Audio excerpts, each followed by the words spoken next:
대통령 선거를 앞두고 정치권에서 일하는 날짜를 줄이자는 공약을 경쟁적으로 내놓았습니다.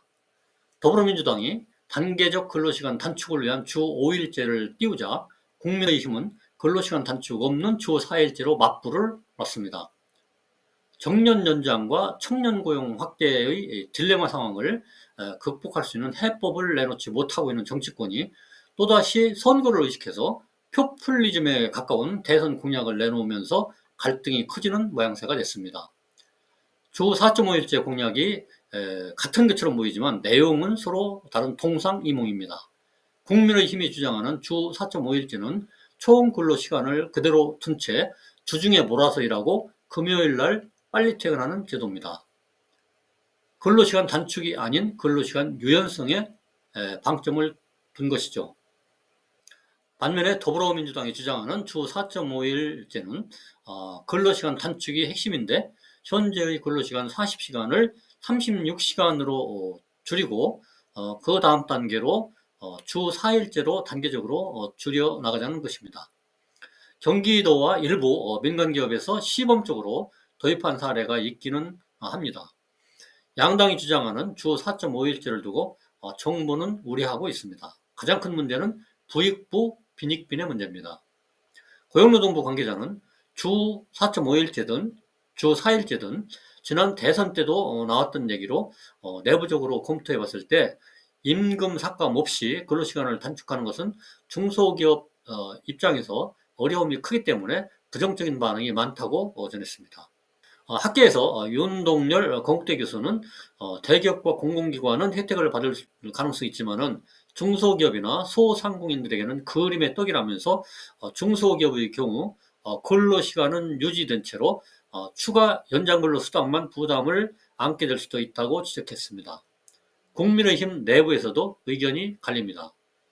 김문수 후보는 경영자협회를 방문해서 손경식 회장과 만난 자리에서 주 4.5일제를 일률적으로 적용해서 규제하는 것이 옳은가라면서 기업의 자율성을 줘야 한다고 부정적 입장을 표시했습니다.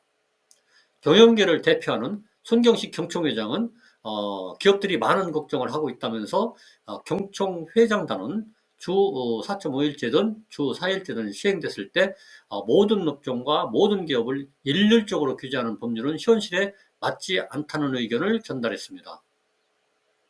학계에서도 일단은 부정적인 의견이 많이 제시가 되고 있습니다.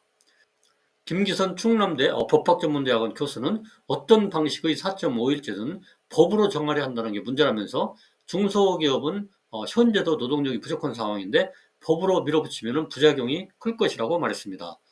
조준모 성균관대 경제학부 교수도 양당 모두 4.5일제란 대선 캐치프레이즈보다 근로자의 재량권과 자율권에 좀 더 고민이 필요할 것이라고 말했습니다. 전 세계적으로 주당 근로시간을 감축해가는 추세는 맞는 듯합니다.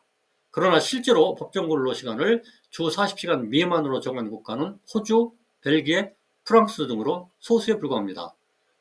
독일의 경우 주 5일 기준으로 50시간까지 일할 수 있도록 하지만 6개월간 주당 평균 48시간 이내로 맞춰야 합니다. 주당 52시간제를 적용하는 한국과 법정 근로시간은 비슷한 수준입니다.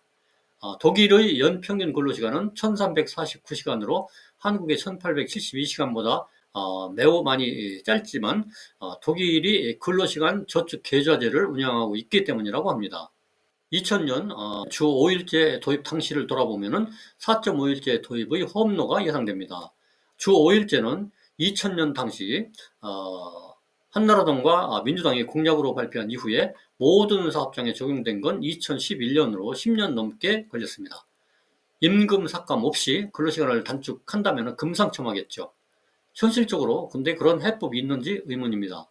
트럼프 관세 폭탄에 이어서 경기 침체 우려로 경제가 매우 어려운 상황입니다. 게다가 현재 우리나라 중소기업의 참담한 현실을 감안했을 때 더욱 그렇습니다. 월 평균 350만 원을 받는 2,490만 명의 중소기업 근로자들이 주당 4.5일제 논쟁을 보면서 얼마나 허탈하겠습니까?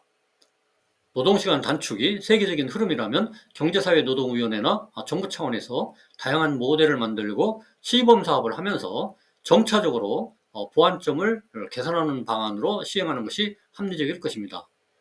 정년 연장과 마찬가지로 노동시간 단축 문제는 우리나라 근로자들의 노동 생산성이 어느 정도인가가 큰 이슈가 됩니다.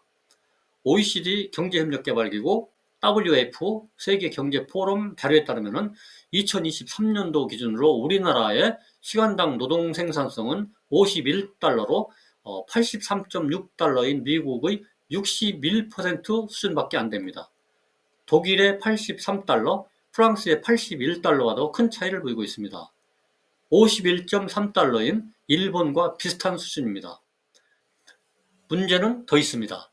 더불어민주당이 주장하는 4.5일제의 경우에 금요일 4시간 근무를 위해서 출퇴근에 3시간이나 4시간씩 길에다가 허비하는 것이 과연 바람직한 것인가 하는 것입니다.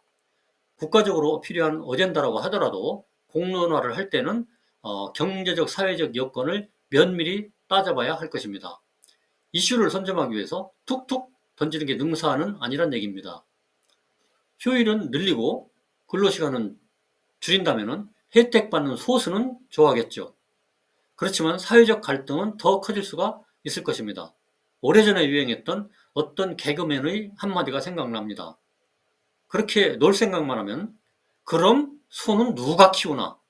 이런 얘기입니다. 선거에 도움되면 좋고 안 되면 말고 이런 식으로 내던지는 정책 어젠다가 그야말로 빈 공약으로 끝난 경우가 얼마나 많았었는지 여야 가릴 것 없이 되짚어봐야 할 것입니다. 이상 다산앤 피플입니다. 감사합니다.